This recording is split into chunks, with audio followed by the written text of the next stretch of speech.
Usually I can step back properly, and it does not sound nice, but I consider it as material. And because the bones usually are degraded in a bad state, it's difficult to see any, well, human or personal things in it. So I consider it in a more abstract way as a context with information, and you have to uncover the information in order to facilitate the archaeologist to interpret the traces and the meaning of the tomb you're excavating. The ancient city of Crustumerium was a center for cultural exchange and played a significant role in the early history of Rome. In some 2,500 years, Crustumerium was merely a recurrent reference in historical sources. In 1975, archaeologists located the city some 15 kilometers northeast of the Italian capital. It was an archaeological breakthrough of the first order, and since then Crustumerium has been the object of numerous successful excavations. Well, the difficulty with the graves we are uncovering is that in particular graves you will find a complex set of objects and materials, bone, that much interfered with each other that it's not possible to do the uncovering properly in the field when the sun is shining. It's 35 to 40 degrees. The light is very sharp. Things dry out, and then the soil in which the objects are will shrink, and then they will deteriorate much faster. So what we usually do then is we take a large part of the grave into a block lift, so it will be cut out and sealed properly, and then it will be transported to a laboratory situation. Recently, block lifts from Crustumerium have been transported to Glyptoteket in Copenhagen.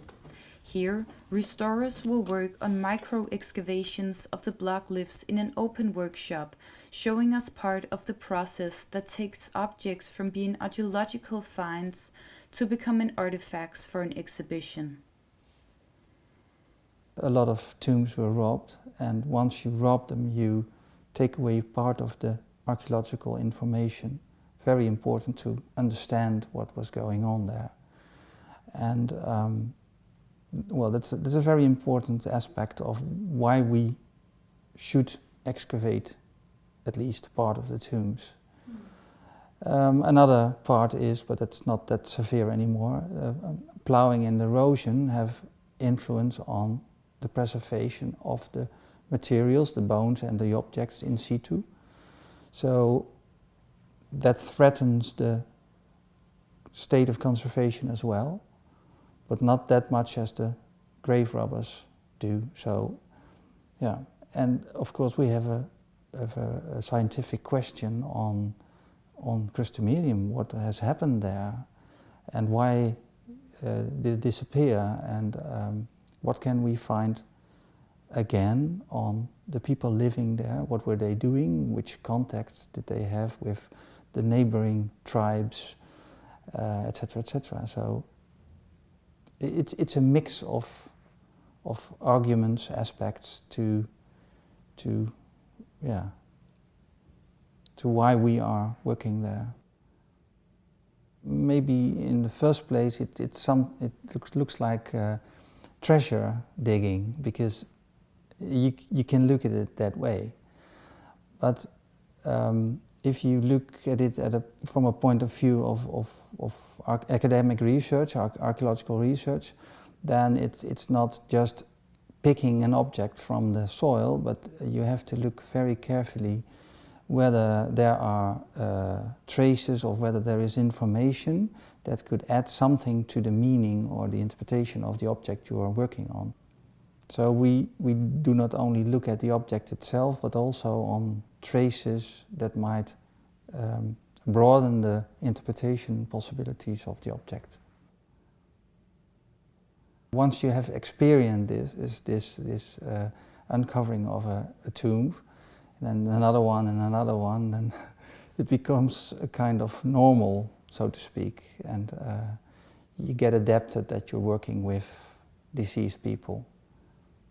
But sometimes I have ideas on what would it be that you are dug up and transported to a laboratory, and you are being taken apart, your bones but also your belongings that were given to you once you passed away.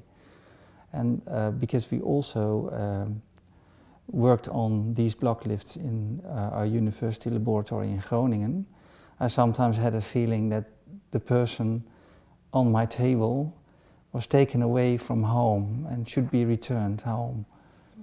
So that kind of thoughts you have sometimes on what you're doing.